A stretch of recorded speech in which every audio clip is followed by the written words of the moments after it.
अस्सलाम वालेकुम नाज़रीन, प्रोग्राम जी का जहां हम और आप एक मरतबा फिर एक साथ। उम्मीद है अल्लाह ताला के फजल करम से आप सब खैरियत से होंगे।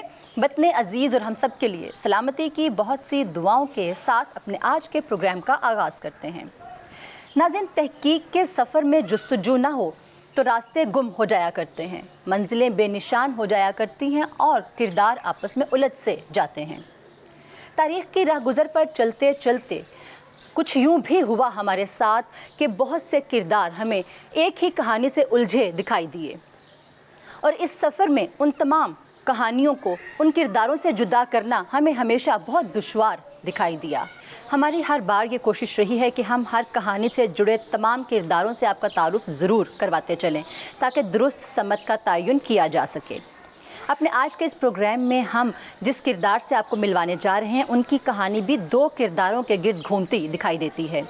तो आइए अपनी अदना सी एक कोशिश और काविश आपके सामने पेश करते हैं और जानने की कोशिश करते हैं कि असल हक़ाइक़ हैं क्या। नाज़रीन, पंजाब पर तवील अरसे तक हुकूमत करने वाले रणजीत सिंह से तो आप लोग यकीनन वाकिफ़ होंगे ही।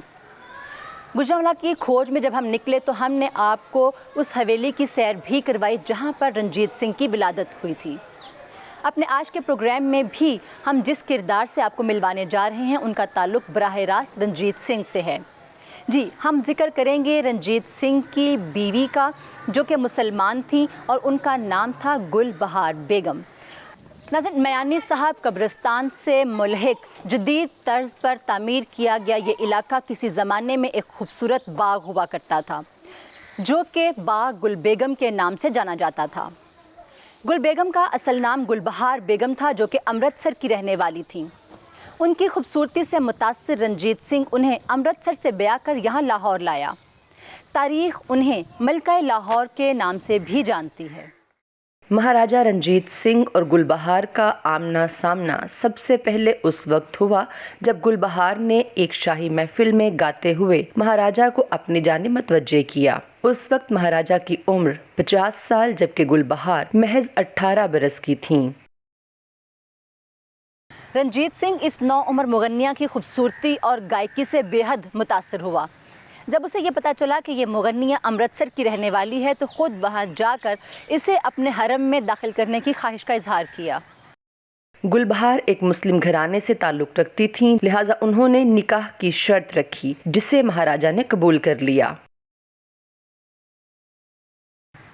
सिख मज़हब के पेशवाओं ने इस बात पर सख्त एतराज़ किया, लेकिन बात चूँकि महाराजा की ख्वाहिश की थी, चुनाचे सिख मज़हब के मुताबिक उन्हें अकाल तख्त बुलवाकर कोड़ों की सज़ा सुनाई गई, जिसे रणजीत सिंह ने हंसी खुशी कबूल कर लिया। बिलाखिर अक्टूबर 1831 में रणजीत सिंह की गुलबहार बेगम से शादी तय पाई। इस शादी पर रणजीत सिंह ने बाकायदा तौर पर मेहंदी लगवाई और तलाई जेवरात भी पहने। ये शादी मुस्लिम और सिख रस्म व रिवाज का मुरक्कब थी। गुलबहार बेगम रणजीत सिंह को बेहद अजीज थी। उन्होंने रंग महल चौक में अपनी रानी के लिए महल भी तामीर करवाया, जो आजकल लड़कियों के स्कूल में तब्दील हो चुका है, लेकिन उसे अब भी हवेली गुल बेगम के नाम से ही याद किया जाता है।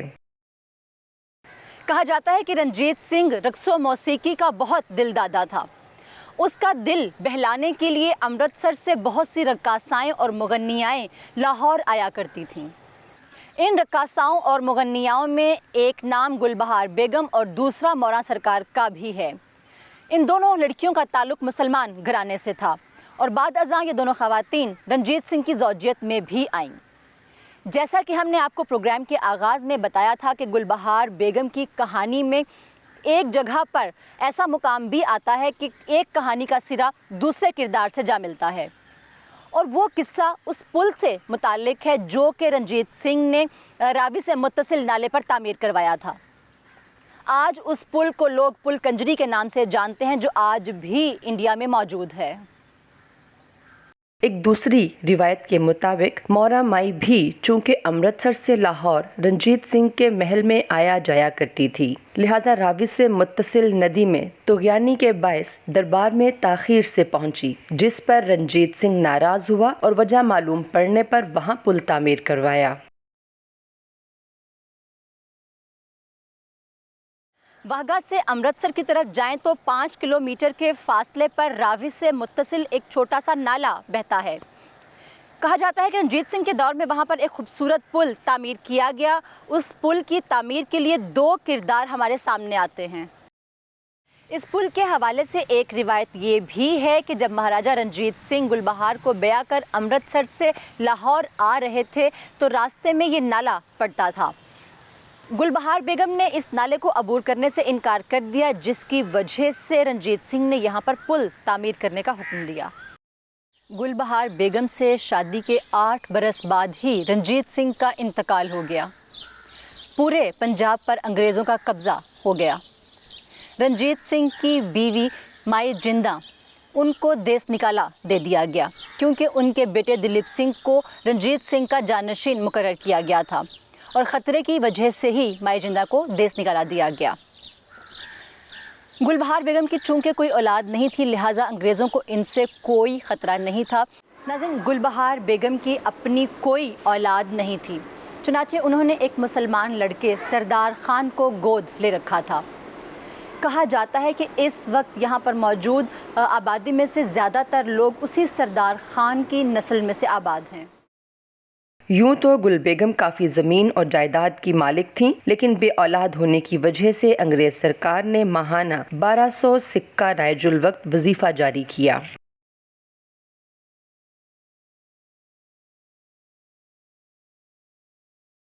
नाज़रीन, मेरे अक़ब में जो इमारत आपको दिखाई दे रही है वो गुलबहार बेगम का मकबरा है। 1851 में इस जगह पर गुलबहार बेगम ने एक बहुत बड़े बाग की तामीर का आगाज़ किया और कहा जाता है कि इस बाग में अपना मकबरा भी उन्होंने ख़ुद तामीर करवाया था। नाज़रीन, इस वक्त मोहम्मद मुअज़्ज़म ख़ान हमारे साथ मौजूद हैं। हमें बताया गया है कि ये सरदार ख़ान की नस्ल में से हैं, तो हम इनसे पूछते हैं कि सीना बसीना इन तक क्या कहानी पहुँचे इस हवाले से। जी, सरदार ख़ान साहब तो बताएगा वो रणजीत सिंह की यहाँ हुकूमत थी, वो पंजाब का गवर्नर था, तो उसने अब काफ़ी जो रकासें रखी हुई थी उसमें ये रानी गुल बेगम मुसलमान थी और वो इसके दरबार में आती थी और मतलब है कि गाने शाना करती होगी, कुछ ऐसे बजाती होगी। तो उसने कहा उसकी औलाद कोई नहीं थी, उसने वो कहा जी मेरे लिए मतलब मैं बालक बेटा लेके ना उसने बनाया वो सरदार ख़ान को। वो बच्चे पेश किए गए उस ज़माने का, आज से 250 साल पहले बच्चे पेश किए, तो वो हिजरत का कहीं उसे पसंद आ गया और उसने हम उसी की औलाद सरदार ख़ान उसने भी शादी की और उसी की औलाद उसके औलाद में से उनके जो बेटे थे सरदार ख़ान के, वो बेटे थे जहांगीर ख़ान, ये अपना और बहावल ख़ान, ये भाई थे। फिर उसके आगे जो उसके बेटे थे वो नुमान ख़ान, वो मेरे दादा थे, तो ये थे नुमान, ये 5 भाई थे। उन्होंने फिर ये बाग बनवाया। रंगमहल में रहते थे, रंगमहल में हमारी हवेली थी गली गुल बेगम के नाम से, अंदर जाकर हमारी हवेली थी और हमारे इसमें से ये 5 भाई थे। तो सरदार ख़ान की ऐसी लड़ी में से आ रहे, सरदार ख़ान के आगे बेटे थे जहांगीर ख़ान, बहावल ख़ान, उनकी आगे औलाद थी वो जहांगीर ख़ान के फिर 5 बेटे थे, जिसमें से मेरे दादा से एक छोटे दादा थे, बड़े दादा वज़ीर ख़ान, वो तो वहीं इंतकाल कर गए थे हवेली में ही, रंगमहल हवेली। फिर वो हवेली गिर गई, कोई तूफ़ान आया, बारिशें हो गई, वहाँ से गर्मियों का महीना था, बारिशें शुरू हो गई। फिर मैं वो छोटा था 5-6-7 साल का होगा, तो यहाँ आ गए। तो फिर वो यहाँ ये बागुल में हमारी 80 कनाल ज़मीन थी यहाँ। और बस जो जब रंगमहल से यहाँ मैं हिजरत करके यहीं आए 1958 में आए, तो हमारे बड़े बताते हैं कि हमारे पास 200 कनाल तकरीबन 200 कनाल ज़मीन थी। कुछ 80 कनाल हमने रख ली, तो बाकी जो 120 कनाल थी वो कब्रिस्तान के लिए अलॉट कर दी कि कब्रिस्तान उस वक्त था, क्योंकि उस वक्त आबादी पाकिस्तान की बहुत कम थी, जॉइंट था मगरबी पाकिस्तान और मशरिक ईस्ट और वेस्ट जॉइंट था ये।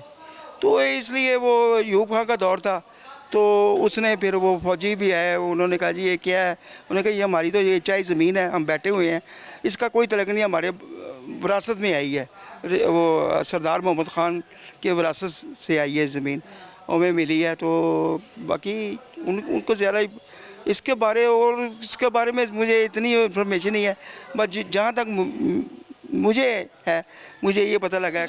यहाँ पे कितने घर हैं टोटल जो सरदार खान की नस्ल में से हैं? यहाँ के बारे कोई तकरीबन 15 घर हैं। 15 घर हैं जो सरदार खान की नस्ल से हमने बनाए हैं। वो फिर हमने अपने मतलब पैसों से बनाए, तो फिर कुछ बने हुए थे उस वक़्त, 1-2 मकान बने हुए थे। यह जंगल था, जंगल का उस ज़माने जंगल का समा था यहाँ। अच्छा, तो ये इस वक्त जो मकबरे की जो इमारत है, ये कितने रकबे पे है इस टाइम पे? ये तकरीबन कोई मेरा हाल है 8 कनाल ज़मीन है। हाँ, इसके अंदर जो है इमारत में क्या क्या चीज़ें हैं? मकबरा है और क्या है? रानी गुल बेगम की कब्र है, बड़ा जो मकबरा है, और हमारे पुराने जितने भी हमारे ख़ानदान के अहम रुकन हैं उनकी कब्रें हैं। और सरदार खां, जहांगीर खां, ये चुखंडी बनी है। मैं आपको दिखा दूँ अंदर से। हाँ, ज़रूर ज़रूर।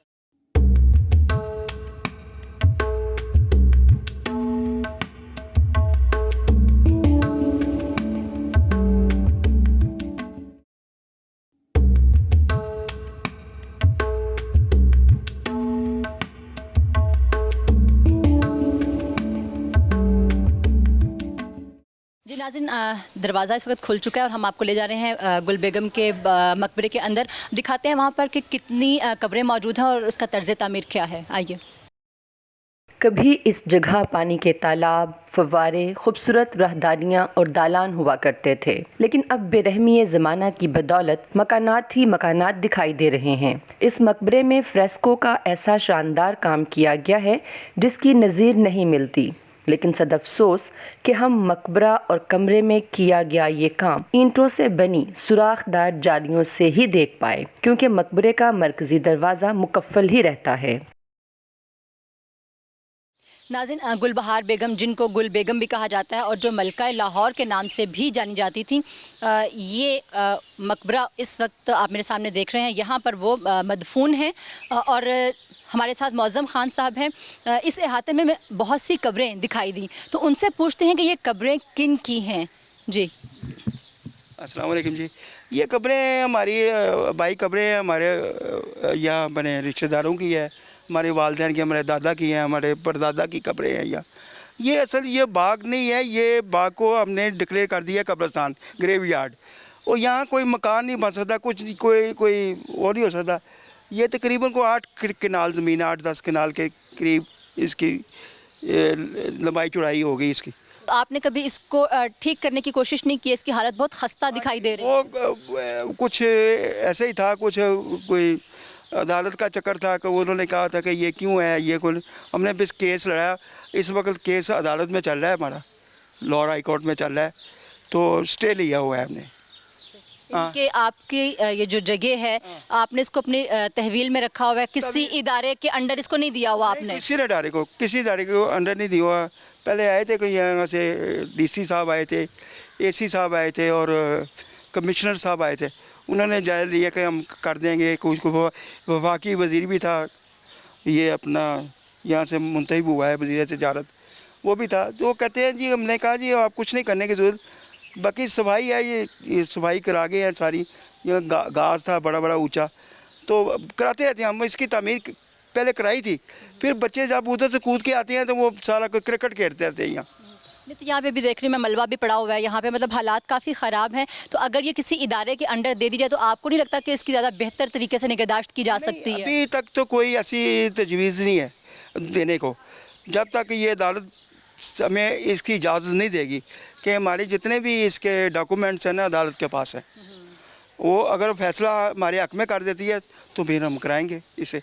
और मतलब अदालत में आपका जो केस है वो किस टाइप का चल रहा है? किसके साथ केस किया हुआ है आपने? कोई महकमा सारे कदीमा के साथ है या किसी और जगह? इन्होंने कब्रिस्तान ने हमारा केस किया था कि ये सारी ज़मीनें जो हमारे मकान है ये कब्रिस्तान की हदूद में है, तो वो दे दे। हमने कहा ये तो हमारी अपनी ज़मीन है, चाहे ज़मीन अपनी है, ये तो हमने हमारे आबाओ जदाद की तरफ से आ रही है, सरदार खान की तरफ से हमें मिली है। इस पर कोई पहले कोई कब्रिस्तान नहीं था, कुछ नहीं था। ये कब्रिस्तान तो हमसे तकरीबन 10 फरलांग दूर था कब्रिस्तान, तो दे दिया। बाकी वो केस चल रहा है, अल्लाह करे 2-3 साल से हमारे हक़ में फ़ैसला हो जाएगा इंशाल्लाह ताला। हमें यकीन है कि हमारे गारों हमारी ये चीज़ें जाती नहीं कहीं इंशाल्लाह। ये जो मकबरा है इसके हवाले से आपको क्या लगता है कि ये कितना अरसा और चलेगा, इसको महफूज करना चाहिए? आप इसके लिए क्या कर सकते हैं? जो इदारे कर सकते हैं वो शायद आप नहीं कर सकते, तो इस मकबरे के हवाले से आपका क्या कहना है? इस मकबरे के बारे में हमारे बड़े कर सकते हैं, क्योंकि हमारे बड़े तो तकरीबन चले गए हैं, आगे हम बड़े आगे हैं, ये छठी नस्ल आ गई है, 7वीं नस्ल आ गई है। तो सोचा हुआ है हम भाइयों ने, कज़नों ने सोचा हुआ है कि इसे कोई तामीर किया जाए, हम सारे मिलजुल के इसकी तामीर करें। तो जब तक अदालत से हम क्लियर नहीं होते, तो अगर अदालत हमें कोर्ट हमें इजाज़त दे दे तो हम इंशाल्लाह करेंगे। यानी कि आप नहीं चाहते कि इसको किसी इदारे को दिया जाए, आप खुद करना चाहते हैं? किसी को तो नहीं दें ना, हम किसी को कहते हैं। हमारे पास बड़े आए थे कि ये इदारे को दे दे, ये सारे कदीमा को दे दे, ये कर दे, मगर हमने कहा हमने नहीं देनी। अच्छा, तो यहाँ पे जो सरदार खान दरअसल जो कि गुल बेगम के मुतबन्ना थे, तो उनकी कब्र कहाँ पे है? वो सामने है, ये चौखंडी में, ये सामने नज़र आ रही है आपको। जी नाज़रीन, ये हमारे बिल्कुल सामने सरदार खान की कब्र भी है, हम आपको भी वहाँ पर भी लिए चलते हैं। छोटा दरवाज़ा है, ये बहुत बड़ा दरवाज़ा नहीं है, और इस दरवाज़े के आप अगर अतराफ़ में देखें तो हमें कुछ काम दिखाई दे रहा है अभी भी चूने का, जो कि सिख दौर की याद दिलाता है। यहाँ का तर्ज़ तामीर किसी हद तक हमें सिख तर्ज़ तामीर दिखाई दे रहा है। यहाँ पे आपको दोनों साइडों पे कुछ ताकचे दिखाई दे रहे हैं, जिनके ऊपर छोटे छोटे गुंबद और बुर्जियाँ भी बनाई गई हैं, और ईंट वही इस्तेमाल की गई है जो कि मुग़ल दौर में इस्तेमाल की जाती थी। हम इसके अंदर जाकर देखेंगे कि यहाँ भी 3 कब्रें हमें दिखाई दे रही हैं, और ये एक अहाता है जिस पर छत नहीं है और 4 दीवारी है। इस 4 दीवारी के अहाते में हमें 3 कब्रें दिखाई दे रही हैं, और इनमें से एक जो दरमियान में आपको कब्र दिखाई दे रही है, जिस पर स्याह मरमर इस्तेमाल किया गया है, और उनके अतराफ़ में चारों जानिब सफ़ेद संग मरमर इस्तेमाल किया गया है, और उसका तर्ज़ तामीर सिख दौर की याद दिलाता है। कब्र की हालत आप देख रहे हैं कि खासी खस्ता हो चुकी है, और इस अहाते की अपनी जो हालत है वो भी हमें खासी खस्ता दिखाई दे रही है। अब यहाँ के जो मालिकीन हैं उनका कहना है कि वो इसकी तामीर के लिए ख़ुद से अखराजात करेंगे और इसको बहाल करने के लिए ख़ुद से कोशिश करेंगे। ये एक विरसा है हमारा, इसको महफूज होना चाहिए। जो भी मामलात अदालत में चल रहे हैं या जो भी सिचुएशंस हैं, उन सब को बिल्कुल क्लियर होना चाहिए, और इस इमारत को कहीं ना कहीं सयाहों के लिए भी खोलना चाहिए। नाज़रीन, सरदार खान के बिल्कुल साथ जो कब्र है, बताया जाता है कि ये उनकी बीवी और बच्चों की है, या शायद सिर्फ बच्चों ही की है, कुछ वाज़े मालूमात नहीं है, लेकिन दोनों का तर्ज़ तामीर एक ही जैसा है। हालतें आपके सामने हैं कि बहुत खस्ता हो चुकी हैं।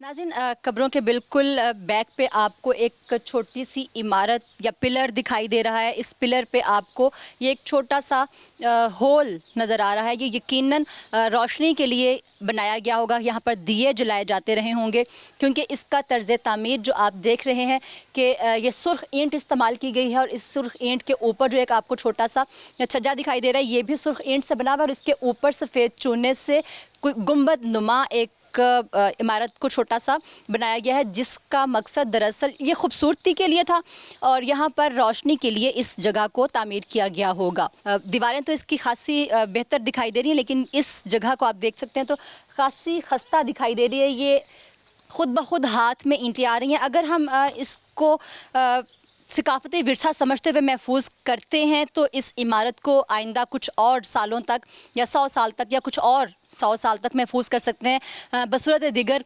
शायद आने वाली नस्लें इस जगह से बिल्कुल भी वाकिफ़ नहीं होंगी। आप मेरे साथ अगर देखें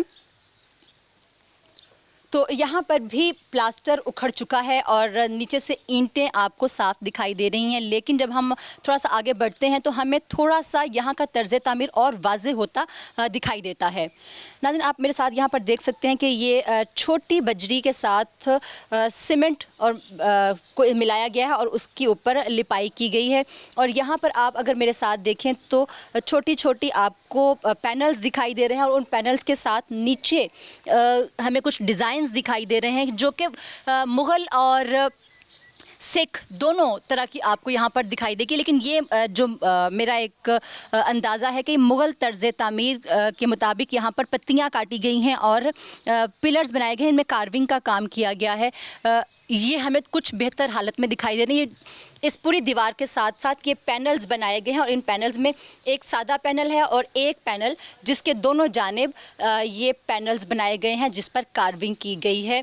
तो यकीनन जब ये बनाया गया होगा तो इसकी खूबसूरती देखने से ताल्लुक़ रखती होगी। इसके असल रंग क्या थे इसके बारे में हम कुछ भी नहीं कह सकते हैं। अभी हम को दिखाएंगे दाखिली दरवाजे के ऊपर भी कि उसको जो तामीर किया गया है वो भी मुग़ल तर्ज़ तामीर हमें दिखाई देता है। उस पर डिज़ाइनिंग सिख तर्ज की गई है, जबकि उसकी जो तामीर है वो हमें मुग़ल कंस्ट्रक्शन दिखाई देती है।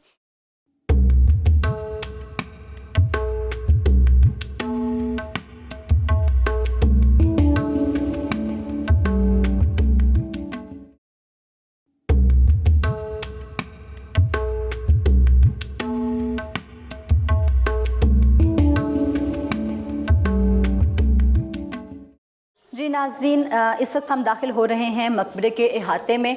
आप अगर देखें तो यहाँ पर हमें जो कमरा दिखाई देता है रेक्टेंगुलर है, मुस्ततील है, कदरे मुस्ततील है, चौकोर नहीं है। और इस कमरे में आप अगर देखें मेरे साथ तो यहाँ पर हमें दिखाई देते हैं कुछ पैनल्स जो कि मुग़लिया तर्ज ही के तामीर किए गए दिखाई दे रहे हैं। उनका तर्ज तामीर है, उनका आर्किटेक्चर है। ये ईंटें यहाँ पर वही छोटी ईंट इस्तेमाल की गई है जो ज़्यादातर मुग़ल दौर में इस्तेमाल होती थी। सिख दौर में भी यही टाइल इस्तेमाल हुई, अगरचे सिख दौर में थोड़ी सी एडवांसमेंट कर ली गई थी और ईंट का साइज़ थोड़ा सा बड़ा हो गया था और वो मोल्डेड ईंट थी। आप यहाँ पर अगर देखें मेरे साथ तो आपको कोनों में भी कुछ मोटिव्स दिखाई देंगे जो कि सिख तर्ज तामीर में दिखाई देते हैं या हिंदू कल्चर में आपको दिखाई देते हैं। तो उसी टाइप के मोटिव्स भी यहाँ पर आपको दिखाई दे रहे हैं। और इसका जब हम दरवाज़ा देखते हैं तो दरवाज़ा भी हमें काफ़ी कदीम दिखाई दे रहा है जिसकी हालत खासी खस्ता हो चुकी है। इसी तर्ज का दरवाज़ा हमें गुजरांवाला में रंजीत सिंह की हवेली में भी दिखाई दिया था। वो अगरचे बाद में लगाया गया लेकिन उसका स्ट्रक्चर कुछ इसी से मिलता जुलता था, लेकिन इसकी हालत आप देख सकते हैं कि खासी ख़राब हो चुकी है। अब यहाँ से हम बाहर जाएंगे तो आपको दिखाते हैं कि मज़ीद सूरत हाल किस तरह की है। यहाँ पर जो हमें दरवाज़ा दिखाई दे रहा है वो काफ़ी चौड़ी बुनियाद पर बनाया गया है। दीवारें चौड़ी हैं और इसके अंदर और बाहर एक ही जैसे आपको कट वर्क दिखाई दे रहे हैं और जिस पर चूना लगाया गया है और शायद इसमें सीमेंट और चूना मिक्स किया गया है। यहाँ पर एंटर होते ही हमें कुछ तकलीफ़ दे सूरत हाल का सामना करना पड़ा कि यहाँ पर कुछ मलबा हमें दिखाई दे रहा है जो यकीनन यहाँ पर कोई ना कोई अहाता होगा, कोई कुछ तामीर किया गया होगा जो कि टूट फूट का शिकार हो चुका है। वो क्या था हम इसके बारे में कुछ भी नहीं कह सकते। यहाँ पर आपको कुछ सीढ़ियाँ भी दिखाई दे रही हैं जो यकीनन इसकी मस्जिद की छत पर जाती हैं। अभी आप मेरे साथ देख सकते हैं कि यहाँ पर घास भी जा बजा उगी हुई है और खुदरो झाड़ियाँ भी यहाँ पर बहुत सी मौजूद हैं। यहाँ पर इसको बहुत बेहतर हालत में लेके आया जा सकता था। यहाँ पर दरख्त भी आप देख सकते हैं जो यकीनन बहुत कदीम दरख्त हमें बताए गए हैं कि ये उसी दौर के लगाए गए हैं, लेकिन मज़ीद दरख्तों को यहाँ पर हम नहीं देखते कि कोई नई प्लांटेशन यहाँ पर नहीं की गई है। नाज़रीन, ग्रीन पैच से जब हम ऊपर आते हैं तो हमें अपने दाएं जानिब एक चबूतरा दिखाई देता है जो कि इस वक्त इंतहाई खस्ता हालत में है। खस्ता इसलिए कि ये कचरे का ढेर है, कूड़ेदान बिल्कुल बना हुआ है। हमें बताया गया है कि ये किसी ज़माने में कुआं तामीर किया गया था और यहाँ पर पानी की बहुतायत थी, लेकिन अब अगर आप मेरे साथ देखें तो आपको यहाँ पर कचरे के सिवा कुछ दिखाई नहीं दे रहा। नाज़रीन, इस कुएं से थोड़ा सा आगे बढ़ते हैं तो हमें कुछ कब्रें दिखाई देती हैं जो कि हम आपको अभी बता देंगे कि किन की कब्रें हैं। और यहाँ पर क्यों बनाई गई हैं, और ले चलेंगे आपको उस जगह पर जहाँ पर मौजूद है गुल बेगम का मकबरा।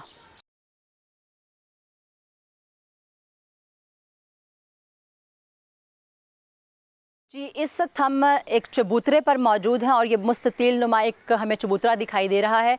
इस चबूतरे के बिल्कुल साथ आपको एक बहुत बड़ी इमारत दिखाई दे रही है। दरअसल ये इमारत ही गुल बेगम का मकबरा है।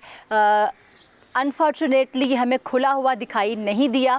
यहाँ पर आप देख सकते हैं कि ताला मौजूद है जिसकी चाबी इनके असल वारिसान के पास है, इसलिए हम अभी आपको अंदर से तो नहीं दिखा सकते। हालांकि हमें कहा गया है कि हम किसी रोज़ फिर आएँ और फिर ये हमें अंदर से भी दिखा सकते हैं। अभी हमने इनकी दर्जों से जब झांक कर देखा तो यहाँ अंदर का जो तर्ज़ तामीर था वो बहुत खूबसूरत था और यूँ लगता था जैसे अभी अभी बनाया गया है। आपको हम दिखाने की कोशिश करेंगे कि हम कितना आपको दिखा सकते हैं, तो आपको ख़ुद से अंदाज़ा होगा कि इसका अंदर से तर्ज़ तामीर किस कदर खूबसूरत है। और हमें गुल बेगम की कब्र भी यहाँ से साफ साफ दिखाई देती है। हम आपको भी दिखाने की कोशिश करेंगे। जब हम इस इमारत को देखते हैं तो यहाँ पर काफ़ी मुस्ततिल नुमा इमारत है, लंबी इमारत है और इसके अंदर भी कितनी कब्रें हैं ये भी हम खोजने की कोशिश करेंगे। लेकिन अभी आप इसका अगर बाहर से देखें तो पिलर्स आपको दिखाई देंगे यहाँ पर, और जिस के साथ आपको 2 अदद दाखिली दरवाज़े भी दिखाई देते हैं। इन दाखिली दरवाज़ों में आपको खिड़कियाँ दिखाई दे रही हैं जो कि ईंटों ही की बनाई गई हैं, जहाँ से रोशनी और हवा दोनों पास होते होंगे। आप अगर देखें तो यहाँ पर रोशनदान भी इसी तर्ज़ के बनाए गए हैं। खिड़की है और साथ में रोशनदान भी इसी तर्ज़ के बनाए गए हैं। पैनल्स उसी तर्ज़ के तामीर किए गए हैं जैसा कि आपको खिड़की के साथ दिखाई दे रहे हैं। यानी कि एक सादा पैनल है, दरवाज़ा है और फिर रोशनदान टाइप आपको पैनल दिखाई देता है और फिर एक लंबी खिड़की है और फिर रोशनदान और फिर दरवाज़ा। यानी कि इसमें ज्योमेट्रिकल अशकाल को मलहूज़ रखा गया है और तरतीब को भी मलहूज़ रखा गया है कि किस तरह से इसको तामीर किया जाएगा। इसके बिल्कुल ऊपर हमें एक छज्जा दिखाई देता है। उस छज्जे पर हमें पुराना काशीकारी का काम भी दिखाई देता है और यहाँ पर मुख्तलिफ़ रंगों की आमेज़िश भी हमें दिखाई दे रही है, जहाँ पर फूल जो है उनको नक्श किया गया है और मुख्तलिफ़ चीज़ें दिखाने की कोशिश की गई है। आपको यहाँ पर एक मेज़ दिखाई दे रहा है और मेज़ के साथ आपको फलदार दिखाई दे रहे हैं बर्तन, जिसमें ये आम मौजूद हैं, मौसमी फल मौजूद हैं। और जब आप इससे ऊपर जाते हैं तो वहाँ पर भी हमें मुख्तलिफ़ फूलों के साथ मौसमी फल भी दिखाई दे रहे हैं नक्श निगारी में। और उसकी तामीर में भी आप देखें तो ज्योमेट्रिकल अशकाल को मलहूज़ रखा गया है। एक मुस्ततिल पैनल में फूल हैं और इसके साथ कुछ मुगलिया तर्ज की काशीकारी दिखाई देती है। इसके ऊपर अगर आप देखें जो खिड़की जिसका हमने भी जिक्र किया था उसके ऊपर ही नेम प्लेट भी हमें दिखाई दे रही है जिस पर साल दर्ज है और गुल बेगम का नाम भी दर्ज है जो कि मरमर पर नक्श की गई है। नाज़रीन, इस छज्जे के ऊपर आप अगर देखें तो जो हमें पैनल दिखाई देता है उस पर उसी तर्ज़ की कटिंग की गई है या उसी तर्ज़ का कार्विंग का काम किया गया जैसा कि हमें शालीमार बाग में भी दिखाई देता है। यानी कि कहा जा सकता है कि ये पूरी इमारत मुग़ल और सिख आर्किटेक्चर का इम्तज़ाज है जो यकीनन एक ख़ूबसूरत तामीर है और जिसको महफूज किया जाना ज़रूरी है। हम बात करवाएंगे अभी आपकी भी और ख़ुद भी हम जानने की कोशिश करेंगे कि इस इमारत की खस्ता हाली की वजूहात क्या हैं और उसकी बेहतरी के लिए क्या इक़दाम किए जा रहे हैं। यहाँ पर चूँकि बहुत सी कब्रें भी मौजूद हैं तो हम अभी आप की यहाँ के जो वारिसान हैं उनमें से किसी की बात भी करवाएंगे और उनसे पूछेंगे कि ये कब्रें किन की हैं और क्यों अभी तक इस इमारत की तरफ ज़्यादा तवज्जो नहीं दी जा सकी।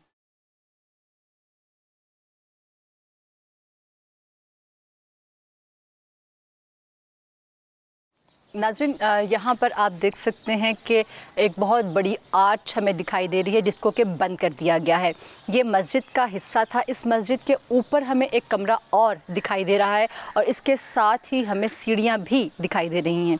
आप मेरे साथ देखें यहाँ पर तो यहाँ पर भी आपको एक डॉट दिखाई दे रही है और मुगलिया तर्ज़ की हमने आपको जितनी भी इमारतें दिखाई उनमें जितनी भी सीढ़ियाँ तामीर की गई वो सब की सब डॉट के तर्ज़ पर तामीर की गई हैं। उनका तरीक़ा कार ही डॉट वर्क था सीढ़ियाँ तामीर करने के लिए, तो ये भी हमें उसी टाइप की एक डॉट दिखाई दे रही है।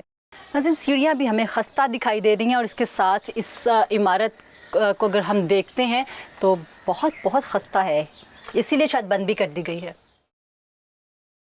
जी नाजरीन, यहाँ पर हम ऊपर के हिस्से में आ चुके और यहाँ पर आप देख सकते हैं कि दरवाज़ा इंतहाई ख़स्ता हालत में है, लेकिन अपनी वज़ाकता से यह हमें कदीम दरवाज़ा ही महसूस हो रहा है जो कि यहाँ पर ओरिजिनल हालत में मौजूद है। यहाँ पर हमें चारों जानिब पिलर्स दिखाई दे रहे हैं और पिलर्स के ऊपर लकड़ी की छत मौजूद है और लकड़ी भी हमें बहुत कदीम दिखाई दे रही है। अब बड़े बड़े से शहतीर हैं और गार्डर इस्तेमाल किए गए हैं और यहाँ पर हमें चारों जानिब मेहराबदार तामीर दिखाई देती है। पिलर्स के साथ मेहराबें बनाई गई हैं और इसके साथ नाज़रीन इस कमरे में चूँकि पिलर्स पे तामीर किया गया है इस कमरे को, तो आप अगर इन पिलर्स के नीचे की जानिब देखें तो यहाँ पर भी आपको मुख्तलिफ़ रंगों से पुराना काम दिखाई दे रहा है, जहाँ पर ब्राउन रंग भी इस्तेमाल किया गया और येलो कलर भी दिखाई दे रहा है हमें। तो यकीनन यहाँ पर तमाम पिलर्स पर इसी तरह से काम किया गया और इस पूरे कमरे में चारों तरफ हमें रंग ही रंग बिखरे दिखाई दे सकते थे अगर इस पर कोई मुनासिब इंतज़ामात किए जाते, लेकिन उस ज़माने में यकीनन ये बहुत खूबसूरत दिखाई देता होगा जहाँ पर हर तरफ रंग ही रंग बिखरे हुए थे। और अगर आप मेरे साथ यहाँ पर देखें तो ये बाद में तामीर किए गए हैं।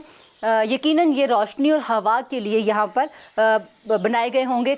किसी तरफ भी हमें कोई खिड़की दिखाई नहीं देती है, लेकिन अगर देखें आप मेरे साथ तो ये आपको लकड़ी के कुछ हिस्से दिखाई दे रहे होंगे। तो यकीनन यहाँ पर खिड़कियाँ लगाई गई होंगी जिनको कि अब दीवारों से बंद कर दिया गया है। आप चारों जानिब अगर मेरे साथ देखेंगे तो इसी तरह से आपको दिखाई देगा कि सबको ईंटों से बंद कर दिया गया और ये तमाम ईंटें भी आपको ख़ुद से बताएंगी कि ये आज के दौर की हैं और इसको बाद में बंद किया गया है। साथ ही हमें छोटा सा एक टेरेस नुमा जगह दिखाई दे रही है और वहाँ से भी सीढ़ियाँ ऊपर की तरफ जाती हैं। हम उधर भी आपको लिए चलेंगे कि आपको टॉप व्यू दिखाएं कि शायद अभी आपको जो हमने बताया कि ऊपर का हिस्सा दिखाएंगे तो शायद हमें वहाँ से टॉप व्यू दिखाई दे सके। सीढ़ियों के साथ यहाँ से दाखिली रास्ता टेरेस को भी आता है और अंदर भी जाता है। 2 रास्ते हैं, सीढ़ियों से सीधे भी आप अंदर जा सकते हैं और यहाँ से टेरेस पर आने के लिए एक रास्ता सीढ़ियों ही से मौजूद है। और यहाँ से अब हम कोशिश करेंगे ऊपर जाने की, तो आइए मेरे साथ।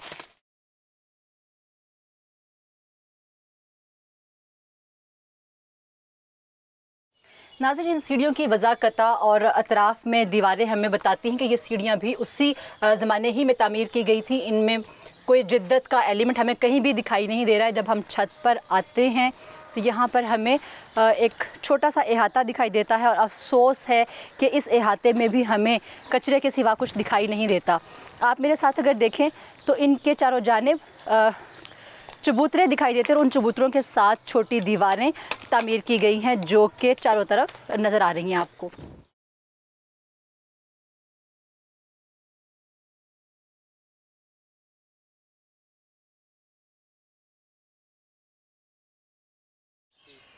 नाज़रीन, अपने आज के प्रोग्राम में हमने आपको तारीख़ के एक ऐसे किरदार से मिलवाया जो इस मुल्क की, ख़ास तौर से पंजाब की सियासी शख्सियत से मंसूब थी और उसका तारीख़ में अपना एक अलग ही मुकाम है।